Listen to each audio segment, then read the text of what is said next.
Hello everyone, welcome back to our channel. तो हमने last lectures में देखा था ली चैटल प्रिंसिपल। क्या क्या उसमें पढ़ा था? ली चैटल प्रिंसिपल क्या बताता है कि अगर हमारे पास रिएक्शंस, अगर हमारे पास जो रिएक्शंस इक्विलिब्रियम में है तो अगर डिस्टर्ब करेंगे इक्विलिब्रियम को तो वो फिर से इक्विलिब्रियम अटेन करना चाहेगा। उसमें हमने पहला देखा था कंसंट्रेशन का इम्पैक्ट। तो कंसंट्रेशन वाले में हमने क्या बोला कि जिसका भी कंसंट्रेशन बढ़ाओगे वो रिएक्शंस क्या चाहेगा? कंसंट्रेशन घटाने के लिए। तो अगर तुमने कंसंट्रेशन रिएक्टेंट का बढ़ाया तो रिएक्शंस क्या चाहेगा? घटाने के लिए। तो उस केस में फॉरवर्ड शिफ्ट होगा। प्रोडक्ट का कंसंट्रेशन बढ़ाओगे तो उस केस में प्रोडक्ट का कंसंट्रेशन घटाना चाहेगा और रिएक्शंस बैकवर्ड शिफ्ट होगा। कंसंट्रेशन के बाद हमने देखा था दूसरा फैक्टर प्रेशर का, प्रेशर और वॉल्यूम का। तो अगर प्रेशर बढ़ाओगे तो अगर हमारे पास डेल्टा एन जी का वैल्यू अगर पॉजिटिव है तो फॉरवर्ड शिफ्ट, और उस केस में हमारे पास फॉरवर्ड शिफ्ट होगा। अगर प्रेशर बढ़ाओगे तो हमारे पास कहाँ चला गया? जी क्वेश्चंस की बात कर रहे हैं, डेल्टा एन जी। हाँ, ये अगर हमारे पास प्रेशर, अगर हम प्रेशर बढ़ा रहे हैं, डेल्टा एन जी अगर पॉजिटिव है तो उस केस में प्रेशर जब इंक्रीज होगा तो उस केस में रिएक्शंस बैकवर्ड शिफ्ट होगा। और क्यों? क्योंकि नंबर ऑफ मोल्स रिएक्टेंट के ज्यादा है, प्रोडक्ट के कम, नंबर ऑफ मोल्स जो प्रोडक्ट के ज्यादा है और रिएक्टेंट के कम। तो अगर प्रेशर ज्यादा है तो नंबर ऑफ मोल्स कम करना चाहेगा ताकि प्रेशर कम हो सके। दूसरा हमारे पास अगर डेल्टा एन जी का वैल्यू लेस देन 0 रहा तो उस केस में नंबर ऑफ मोल जो होगा रिएक्टेंट का ज्यादा है, प्रोडक्ट का कम। उस केस में अगर प्रेशर बढ़ाओगे तो उस केस में हमारे पास प्रोडक्ट साइड शिफ्ट होगा, फॉरवर्ड होगा। और जब डेल्टा एन जी का वैल्यू हमारे पास 0 होगा तो उस केस में कोई इंपैक्ट देखने को नहीं मिलेगा। दूसरा addition of inert gas, constant volume पे ऐड करेंगे, कोई लेना देना नहीं है। अगर कांस्टेंट प्रेशर पे ऐड करेंगे तो जो आपने प्रेशर का इंपैक्ट पढ़ा था सेम यहाँ पे भी होगा। ग्रेटर अगर हमारे पास डेल्टा एन जी का वैल्यू 0 तो greater than 0 forward, less than 0 backward. अगर डेल्टा एन जी का वैल्यू अगर 0 है तो उस केस में तो कुछ मदद, कोई काम का ही नहीं है। इंपैक्ट ऑफ टेम्परेचर, टेम्परेचर में हम लोग देख चुके थे कि यहाँ पे अगर हमारे पास रिएक्शंस, अगर टेम्परेचर बढ़ा रहे हैं तो अगर रिएक्शंस हमारे पास इंडोथर्मिक है तो टेम्परेचर बढ़ाने से रिएक्शंस फॉरवर्ड शिफ्ट होगा। और टेम्परेचर हमारे पास अगर एक्सोथर्मिक है बढ़ाने के लिए, अगर एक्सोथर्मिक में टेम्परेचर बढ़ा रहे तो रिएक्शंस बैकवर्ड शिफ्ट होगा। और लास्ट इंपैक्ट ऑफ कैटलिस्ट। तो कैटलिस्ट क्या है हमारे पास कि कैटलिस्ट जो होगा वो इक्विलिब्रियम का कोई भी इंपैक्ट नहीं डालता, वो सिर्फ इक्विलिब्रियम होने के प्रोसेस को बढ़ा सकता है और घटा सकता है। और नेक्स्ट हमारे पास था, अच्छा, फिजिकल इक्विलिब्रियम में हमने बोला था कि अगर फिजिकल इक्विलिब्रिया है तो उस केस में अगर प्रेशर आप बढ़ाओगे तो जो हाई डेंस होगा उसको सपोर्ट करेगा। तो यहां तक हम लोगों ने देख लिया था। अब देखेंगे इसके क्वेश्चंस। तो पहला क्वेश्चन है, ये हमारे पास जेई मेंस का दिया हुआ है, ये 29 जैन का क्वेश्चन है। तो लिखा हुआ है क्या हमारे पास, COH 3H2 के साथ रिएक्शंस कर रहा है, CH4 और वाटर फॉर्म कर रहा है। In the pressure applied, if the pressure applied over the system is increase by 2 fold. मतलब पहले जो प्रेशर था वो P था, अब जो होगा वो 2P हो गया। तो 1 ATM 2 ATM कर ले, 10 20 कर लो, कोई फर्क ही नहीं। 2 फोल्ड करने का मतलब है कि 2 गुना या 2 टाइम्स, तो 2 फोल्ड से इंक्रीज कर रहा है। तो अगर हम प्रेशर इंक्रीज करेंगे तो क्या होगा? क्या हमने अभी देखा था कि प्रेशर जब इंक्रीज करेंगे तो हमारे पास डेल्टा एन जी पर डिपेंड करेगा। तो इस केस में डेल्टा एन जी की बात करेंगे तो देखो डेल्टा एन जी प्रोडक्ट में कितने, 1 1 2, प्रोडक्ट में कितने 3 और 1 4। तो हमारे पास टोटल जो होगा वो हमारे पास कितना आ गया, 2 -4। तो ये ओवरऑल हो गया माइनस, नेगेटिव आ गया। या तो फिर सीधा समझ लो प्रेशर अगर बढ़ाओगे तो प्रेशर घटाना चाहेगा, प्रेशर घटाने के लिए नंबर ऑफ मोल्स किधर ज्यादा है, कम है, तो वो हमारे पास प्रोडक्ट साइड है। तो ये जो रिएक्शंस है वो प्रेशर बढ़ाओगे तो हमारे पास फॉरवर्ड शिफ्ट होगा। तो इतनी ही सी बात करनी है। अगर रिएक्शंस फॉरवर्ड शिफ्ट हो रहा है, फॉरवर्ड शिफ्ट हो रहा है तो फॉरवर्ड शिफ्ट होगा तो क्या क्या होगा? तो पहला देखो रिएक्शंस हमें पता चल गया कि कहां जाएगा, ये फॉरवर्ड। एक मिनट, थोड़ा सा फ्रेम में ये पूरा आ रहा है कि नहीं आ रहा है हमारे पास, चेक कर लेते थोड़ा सा। आई थिंक अब बेटर हो गया होगा। तो रिएक्शंस फॉरवर्ड जाएगा। तो सबसे पहला हमारे पास क्या बोला हुआ है, concentration of reactant and product increases. Concentration reactant और रिएक्टेंट का और प्रोडक्ट का इंक्रीज होगा, रिएक्शंस फॉरवर्ड जाएगा, दोनों तो कम से कम इंक्रीज नहीं होगा। तो पहला तो हमारे पास गलत हो गया भाई। दूसरा बोला कि हमारे पास जो दिया हुआ है इक्विलिब्रियम विल शिफ्ट फॉरवर्ड, ये तो बात ही सही है। दूसरा equilibrium constant increases since concentration of product increases. पहला से देखो, इक्विलिब्रियम हमारे पास इक्विलिब्रियम कांस्टेंट अगर कांस्टेंट टेम्परेचर है तो टेम्परेचर पे, कांस्टेंट टेम्परेचर पे कोई इंपैक्ट नहीं पड़ेगा। तो याद करो कि हमारे पास log K1 बाई आपको K2 वाला जो फॉर्मूला लिखवाया था, ये delta H by 2.303 R 1 by T2 minus 1 by T1, ये फॉर्मूला लिखवाया था। तो टेम्परेचर पे डिपेंड करता है, तो यहाँ पे अगर प्रेशर इंक्रीज करेंगे तो इसका तो कोई इंपैक्ट नहीं होगा। दूसरा देखो D, equilibrium constant remain unchange as concentration of reactant और प्रोडक्ट रिमेन सेम। दूसरा हमारे पास डी की बात जब करेंगे, ठीक है, तो यहां से हमारे पास कंसंट्रेशन ऑफ रिएक्टेंट, ठीक है, हमारे पास क्या दिया हुआ था कि इंक्रीज बाय 2 फोल्ड। तो यहां से फिर equilibrium constant remain unchange, equilibrium constant जो होगा वो रिमेन अनचेंज होगा, वो तो ठीक है। As concentration of reactant and product remain same, product और रिएक्टेंट का कंसंट्रेशन तो सेम नहीं होगा मगर वो चेंज होगा। अब यहां से हमारे पास ऑप्शन दिया हुआ है A concentration of reactant and product, A तो होगा नहीं। हमारे पास ए एंड बी, बी ये तो गलत है, concentration reactant and product increases, वो तो हमारे पास इंक्रीज ही नहीं करेगा। A B and D only, A ये तो होगा ही नहीं किसी केस में। बी और C equilibrium constant increases since concentration of product increases. देखो यहाँ पे जो क्वेश्चन दिया हुआ है वो क्वेश्चन सी गलत दिया हुआ है, जो ऑप्शन दिया हुआ है वो गलत दिया हुआ है, या तो हमने जो कॉपी पेस्ट किया होगा वो गलत किया है, या तो फिर एक ही आंसर आएगा, उस केस में ओनली बी आएगा, बी के अलावा कोई सही नहीं है। देखो concentration of reactant and product increases, reactant और प्रोडक्ट का कंसंट्रेशन कैसे इंक्रीज हो सकता है प्रेशर अप्लाई करने से, या तो रिएक्शंस बैकवर्ड जाएगा या फॉरवर्ड। तो अगर बैकवर्ड जाएगा तो हमारे पास कंसंट्रेशन रिएक्टेंट का बढ़ेगा, फॉरवर्ड जाएगा तो हमारे पास रिएक्टेंट का बढ़ेगा, तो दोनों का तो बढ़ नहीं सकता, तो गलत हो गया। इक्विलिब्रियम शिफ्ट फॉरवर्ड डायरेक्शन, तो वही तो फॉरवर्ड हमने बात कर ली थी, सही है। इक्विलिब्रियम कांस्टेंट इंक्रीजेस, वो इक्विलिब्रियम कांस्टेंट इंक्रीज ही नहीं होगा। अगर इंक्रीज ही नहीं, क्यों नहीं इंक्रीज होगा, वो टेम्परेचर डिपेंडेंट है, प्रेशर पर उसका कोई लेना देना थोड़ी है। इक्विलिब्रियम कांस्टेंट पार्टिकुलर टेम्परेचर पे कांस्टेंट होता है। दूसरा इक्विलिब्रियम कांस्टेंट रिमेन अनचेंज, ये बात सही है। Concentration of reactant and product remain same, concentration जो होगा रिएक्टेंट और प्रोडक्ट का वो रेशियो सेम होता है, वो हमारे पास वो सेम थोड़ी होगा, वो चेंज होगा। तो यहाँ पे जो दिया हुआ है वो सारे गलत हो जाएंगे, सिर्फ बी ही करेक्ट आएगा। तो ये जो ऑप्शन है, या तो क्वेश्चंस में कुछ गलत हुआ है, या तो यहाँ पे जो आंसर जो हमारे पास आएगा वो ओनली हमारे पास बी आएगा। नेक्स्ट क्वेश्चंस की बात करते हैं। ये हमारे पास 5 अप्रैल 2024 का क्वेश्चन है। The flowing reactions occur in the blast furnace where iron ores are reduced to iron metal। ठीक है, ये रिएक्शन दिया हुआ है, आयरन ऑक्साइड को हमारे पास कार्बन मोनोऑक्साइड के साथ रिएक्शंस कर रहे हैं आयरन, और हमारे पास CO2 फॉर्म हो रहा है। Using the Le Chatelier principle predict one of the following will not disturb the equilibrium, कौन सा इक्विलिब्रियम को डिस्टर्ब नहीं करेगा। अगर हम लोग CO2 को ऐड करेंगे तो इसका अमाउंट, अगर रिएक्टेंट का प्रोडक्ट का अमाउंट बढ़ाओगे तो वो तो चेंज कर देगा। रिमूवल ऑफ CO2, ऐड करो रिमूव करो उसमें तो इंपैक्ट पड़ जाएगा। एडिशन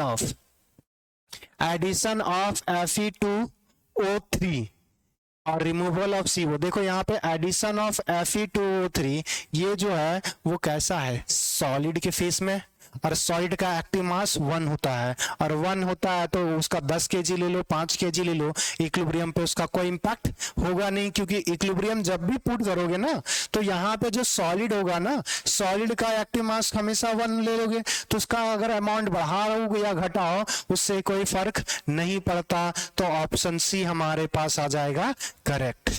नेक्स्ट क्वेश्चंस पे चलते हैं। नेक्स्ट क्या दिया हुआ, जेई मेंस 2023 का दिया हुआ, 10 अप्रैल का पेपर है। ये क्या दिया हुआ, number of correct statement involving equilibria in physical process from the following is. एक फिजिकल प्रोसेस है, फिजिकल प्रोसेस में इक्विलिब्रियम स्टैब्लिश हो रहा है, उसके बारे में बोल रहा है। Equilibrium is possible only in close system eight given temperature. अगर देखो इक्विलिब्रियम जो बोल रहा है वो क्लोज कंटेनर में ही होगा। अगर क्लोज नहीं करोगे ना तो अगर कोई गैसियस बना तो वो निकल जाएगा, और निकल जाएगा तो वापस नहीं आएगा। तो अगर हमारे पास जैसे पानी है, पानी ही कर लिए हो, पानी को बॉईल करोगे तो जो पानी भाप बन गया वो वापस आएगा, नहीं आएगा ना। मतलब कम से कम उस कंटेनर में तो नहीं आएगा, वो भाप जाएगा, ऊपर जाएगा, बादल बनेगा, फिर बारिश होगी तब नीचे आएगा वो, मगर उसी कंटेनर में थोड़ी आएगा, उसी समय थोड़ी आएगा। तो इक्विलिब्रियम एस्टैब्लिश है मगर उस समय नहीं एस्टैब्लिश है। तो हमारे पास इक्विलिब्रियम, फिजिकल इक्विलिब्रियम, जो इक्विलिब्रियम पॉसिबल होने के लिए क्या चाहिए, वो क्लोज सिस्टम होना चाहिए। तो ये बात तो सही है। स्टेटमेंट इन्वॉल्विंग हमसे क्या पूछा, नंबर ऑफ करेक्ट, तो ए तो भाई करेक्ट है। Both the opposing process occurs at the same rate, मतलब रेट ऑफ फॉरवर्ड और रेट ऑफ बैकवर्ड की बात कर रहा है। Rate of forward is equals to rate of backward, तो यही तो इक्विलिब्रियम है, मतलब बी भी correct. When equilibrium is attained at the given temperature the value of all parameter become equal. All parameter become equal नहीं होता, वो constant होता है। हमने बोला था कि इक्विलिब्रियम पे क्या होता है कि कोई जो पैरामीटर्स होगा ना वो क्या हो जाएगा, कांस्टेंट होगा, वो टाइम के साथ चेंज नहीं होगा। या वो कंसंट्रेशन की बात कर रहे थे, प्रेशर की बात कर रहे थे, वो टाइम के साथ चेंज नहीं होगा। तो ऑप्शन सी क्या हो गया, गलत। 4D हमारे पास dissolution of solid in liquid, the solubility of constant at a given temperature, solubility is constant।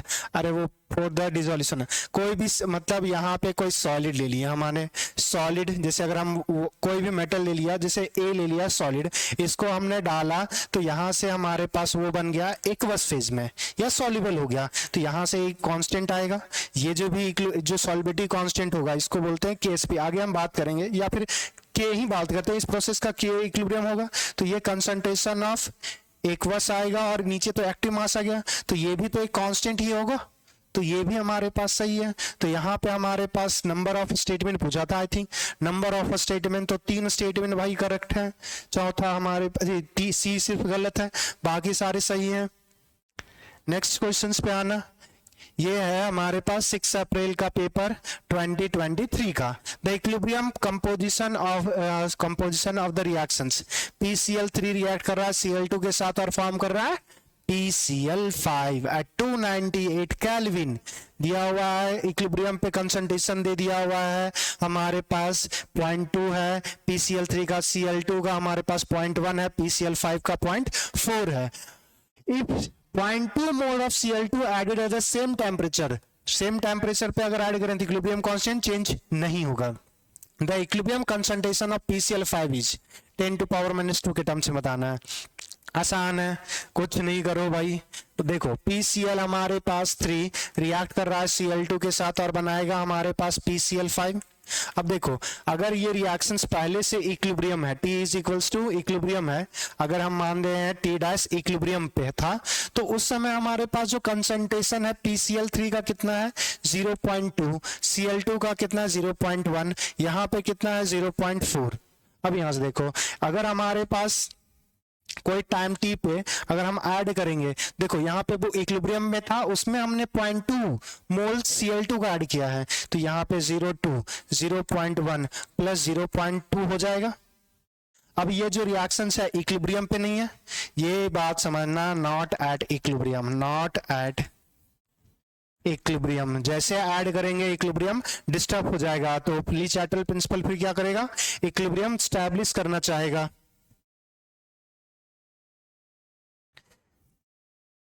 भाई आजा, हाँ ये हमारे पास क्वेश्चन था। तो जब हमारे पास 0.2 जब ऐड करेंगे तो ये इक्विलिब्रियम खत्म, क्योंकि अब ये K नहीं होगा, ये Q बन जाएगा। अगर Q बन जाएगा तो अब यहां से क्या देखो, अब रिएक्टेंट का कंसंट्रेशन अगर ऐड करे होगा क्या, रिएक्टेंट से प्रोडक्ट हमारे पास शिफ्ट होगा, बस प्रोडक्ट हमारे पास चेंज हो जाएगा। ठीक, अब देखना हमारे पास क्या होगा। ठीक, अच्छा यहाँ पे 1 लीटर दिया हुआ था वॉल्यूम या नहीं दिया हुआ है? नहीं दिया हुआ था, मान लेंगे 1 लीटर हमारे पास वॉल्यूम है। ठीक है, 1 लीटर वॉल्यूम ही मान लो, आराम से इजी बन जाएगा। अब यहाँ से T इज इक्वल्स टू नया जो टी डबल डैश इक्विलिब्रियम जो आएगा उसमें रिएक्टेंट कंज्यूम होगा 0.2 में, x हमारे पास कंज्यूम होगा। ये टोटल कितना हो गया 0.3 माइनस x, और ये हमारे पास 0.4 प्लस x हो जाएगा। अब देखो यहाँ पे इक्विलिब्रियम अगर अप्लाई कर दो तो Kc बराबर दे दिया हुआ पहले से कि 20 है, तो Kc बराबर क्या आ जाएगा, concentration of PCl5 divided by concentration of PCl3 into Cl2 is equals to हमारे पास 20। अब देखो PCl5 का कंसंट्रेशन कितना 0.4 plus x divide by PCl3 का कंसंट्रेशन कितना 0.2 माइनस x, और हमारे पास Cl2 का कंसंट्रेशन कितना 0.3 minus x is equals to 20। बस इसको आपको सॉल्व करना है, आंसर आ जाएगा। अब यहाँ से क्वाड्रेटिक इक्वेशन आएगा और कुछ नहीं, तो अगर सॉल्व कर लोगे कर लेना या कर दे। क्वाड्रेटिक है भाई, कुछ नहीं करना तुम्हें, क्वाड्रेटिक सॉल्व करना आता है तो इसको बस मल्टीप्लाई करना है और सॉल्व कर लेना, इतना हम नहीं कर देने वाले, इतना कर लेना खुद।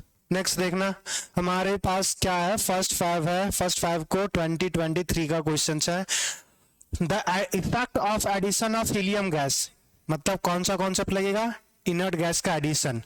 The following reaction equilibrium reaction in equilibrium state at constant volume is.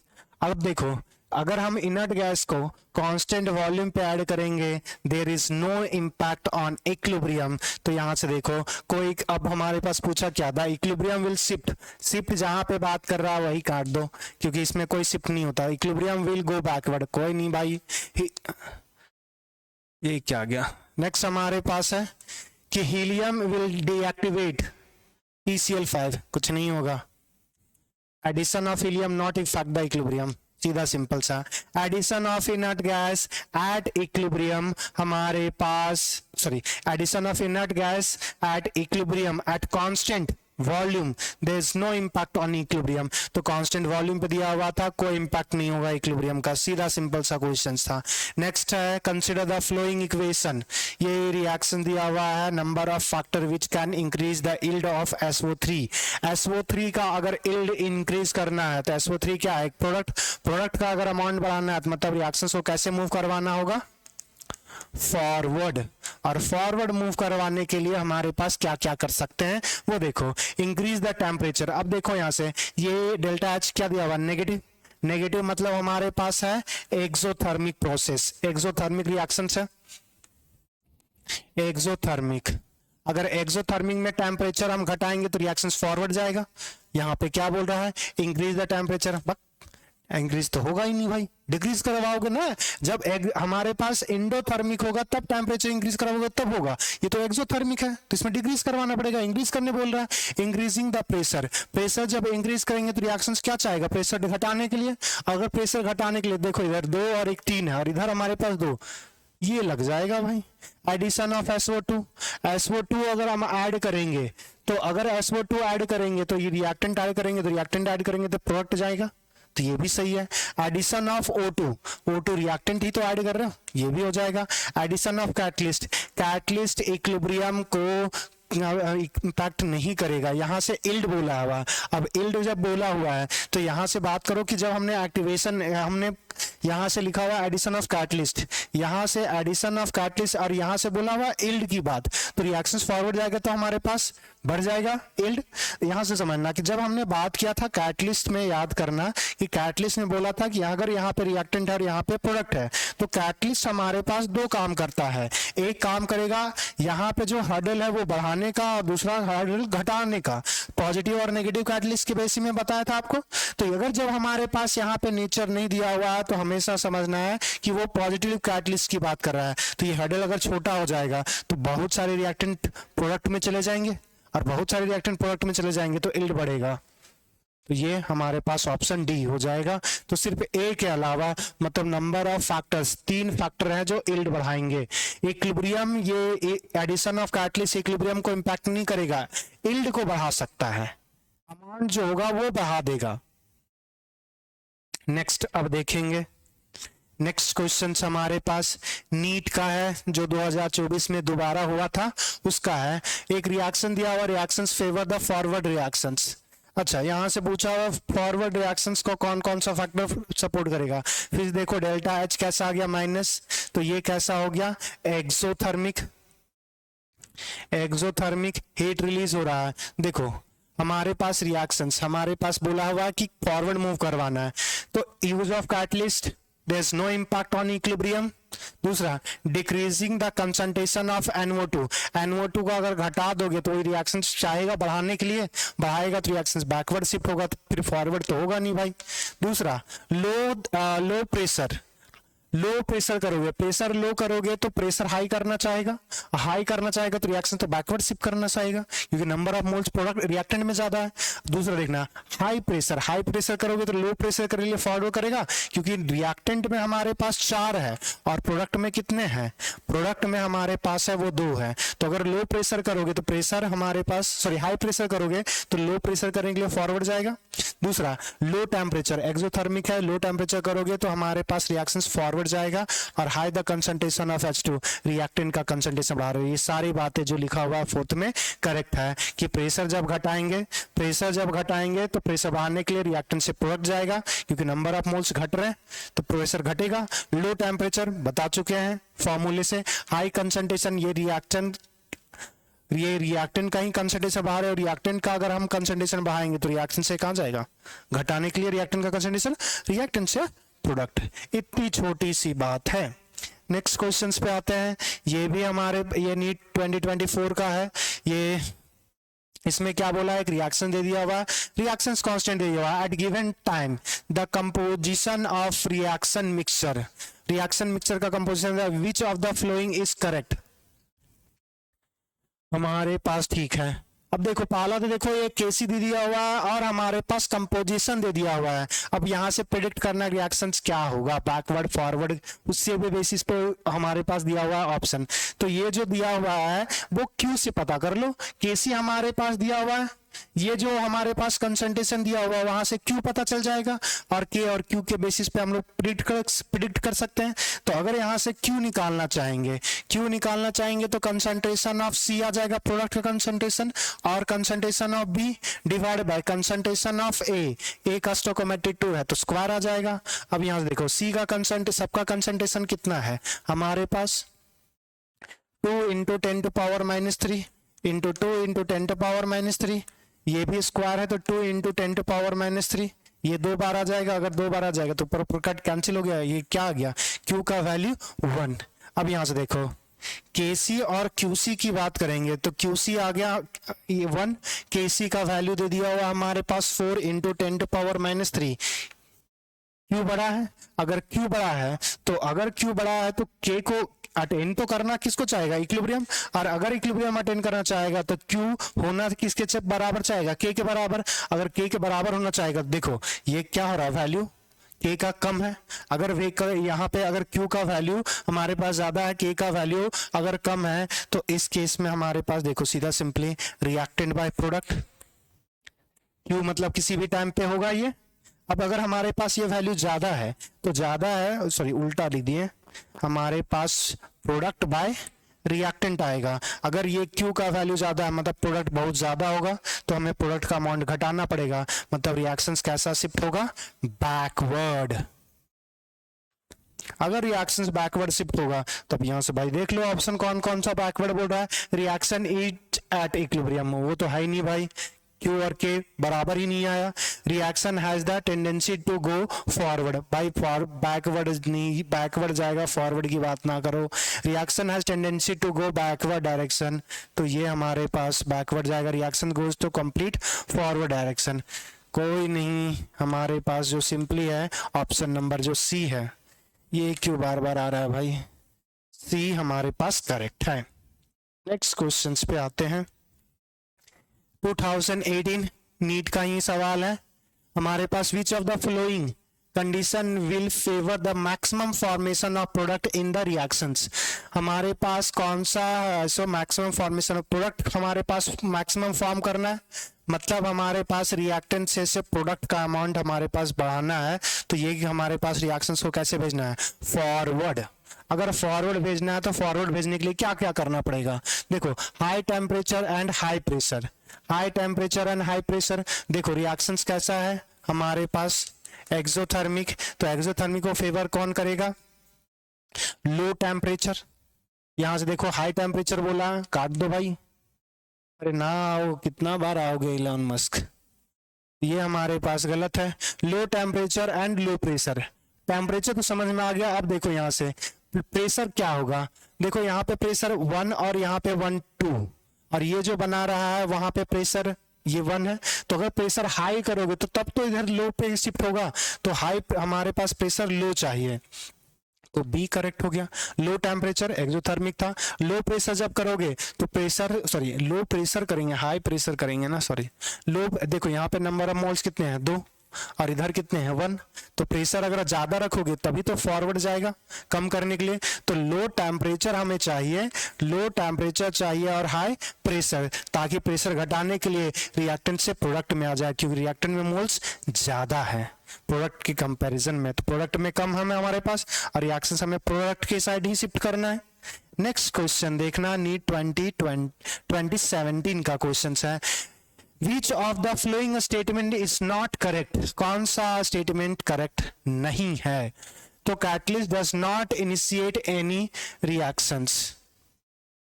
दूसरा, the value of equilibrium constant is change in the presence of catalyst, the value of equilibrium constant is change in the presence of catalyst in the reaction at equilibrium। enzyme catalyst mainly biochemical reactions को enzyme increases the catalytic activity reaction। देखो हमने क्या बोला था, catalyst क्या करता है, वो जो बैरियर है ना रिएक्टेंट से प्रोडक्ट में जॉइन होने का, उस बैरियर को कम कर देगा। अब अगर मान के चलो कि तुम्हारे जैसा कोई आदमी है जिसके पास कोई मोटिवेशन नहीं नजर आ रहा है, और मान के चलो कि कट ऑफ जो तुम्हारे पास बोलते हैं कि 95% है, वो तुम्हारे लिए बोल देगा भाई 60% ही है या 40% है, तो ये जो हर्डल है जेई का वो तुम्हारे लिए आसान हो जाएगा। या नीट के लिए जो कट ऑफ चला गया वो बोल रहे जो 650 चला जाएगा था, बोल देगा तुम्हारे लिए 400 ही चला गया, तो ये आसान होगा। अगर ये 400 अगर हो गया तो बहुत सारे लोग बच्चे क्वालिफाई करेंगे, सेम चीज समझना। तो जब कैटलिस्ट यूज करोगे तो ये इनिशिएट कर देगा, जिसके लिए रिएक्शन पॉसिबल भी नहीं था उसके लिए भी पॉसिबल होना चाहिए, तो ये भी करेक्ट है। हमारे पास इक्विलिब्रियम कांस्टेंट चेंज, देखो value of equilibrium constant change in the presence of catalyst at the reaction at equilibrium, ये बस यही स्टेटमेंट इनकरेक्ट है, क्योंकि जब कैटलिस्ट आएगा तो रिएक्शन इक्विलिब्रियम होने का प्रोसेस को ऐसो वो स्लो और फास्ट कर सकता है। पॉजिटिव कैटलिस्ट फास्ट कर देगा, नेगेटिव कैटलिस्ट स्लो कर देगा। अच्छा एक बात आ सुन लो, नेगेटिव कैटलिस्ट जनरली तुम्हें देखने को नहीं मिलता, इसका एग्जांपल है न्यूक्लियर रिएक्शंस। न्यूक्लियर रिएक्शन जहां पे एटॉमिक न्यूक्लियर एनर्जी से इलेक्ट्रिसिटी जनरेट किया जाता है, तो कभी तो न्यूक्लियर रिएक्टर्स को बंद करते होंगे या कंट्रोल रखने के लिए क्या करते होंगे, नेगेटिव कैटलिस्ट यूज करते हैं, तो उस केस में प्रोसेस क्या कर देगा, स्लो डाउन। तो यहाँ पे जब हम कैटलिस्ट यूज करेंगे तो इक्विलिब्रियम पे तो कोई इंपैक्ट ही नहीं डालता, तो बस यही तो इक्विलिब्रियम कांस्टेंट चेंज करने का कहाँ से आ गया, वो तो टेम्परेचर डिपेंडेंट है ना हमारे पास। और एंजाइम, हमारे enzyme catalyst mainly biochemical reactions, कुछ नहीं वही बायोलॉजी है तुम्हारे पास। अगर एंजाइम जो होता है वो एंजाइम, जैसे अगर हमारे पास सिग्नल, जैसे मेरे हाथ उठाना तो कोई ना कोई एग्जाम निकला हमारे पास, जैसे अगर मान के चलो यहाँ पे बाल काट दिए हैं तो बाल हमारे पास यहाँ ग्रो कर रहा है, तो ये ग्रो करने के लिए एंजाइम भेजेगा, तो वही चीज है हमारे पास कि enzyme catalyse mainly biochemical reactions.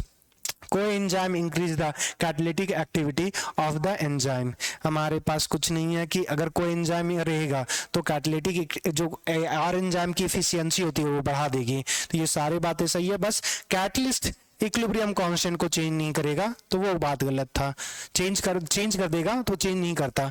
Next देखना, हमारे पास for the reversible reactions N2 plus 3H2 ammonia बना रहा है प्लस हीट। अब देखो यहाँ पे प्लस हीट लिखा हुआ है, प्लस हीट लिखा हुआ है मतलब डेल्टा H का रिएक्शन जो होगा वो नेगेटिव होगा, प्लस में लिखा हुआ तो माइनस में, माइनस में लिखा हुआ तो प्लस में। तो ये एक एक्सोथर्मिक प्रोसेस है, एक्सोथर्मिक है। तो इक्विलिब्रियम शिफ्ट हमें क्या बोला है, फॉरवर्ड डायरेक्शन करना है भाई, फॉरवर्ड डायरेक्शन है तो एक्सोथर्मिक के लिए क्या क्या आ जाएगा, low temperature.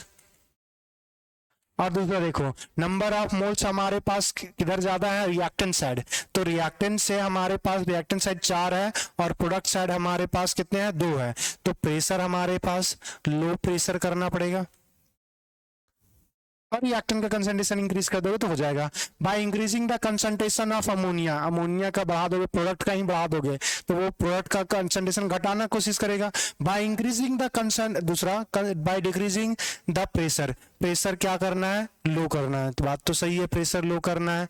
By decreasing the concentration of N2, reactant का कंसंट्रेशन घटा दोगे तो बर्बाद हो जाओगे यार, रिएक्शन बैकवर्ड शिफ्ट हो जाएगा। बाय इंक्रीजिंग द प्रेशर, हमारे पास लो प्रेशर रखना है तो बस एक ही की बात आएगा, बाय डिक्रीजिंग द प्रेशर। बस ऑप्शन नंबर सी हमारे पास करेक्ट है। नेक्स्ट रिलेटिव ह्यूमिडिटी, तो ये रिलेटिव ह्यूमिडिटी नेक्स्ट क्लास में डिस्कस करेंगे और नेक्स्ट क्लास में डिस्कस करेंगे तो हमारे पास ये सबसे लास्ट टॉपिक है रिलेटिव ह्यूमिडिटी। नीट वालों को तो पढ़ना भी नहीं होता। तो रिलेटिव ह्यूमिडिटी के बाद हमारे पास केमिकल इक्विलिब्रियम खत्म, उसके बाद हम लोग देखेंगे ionic equilibrium. Thank you everyone.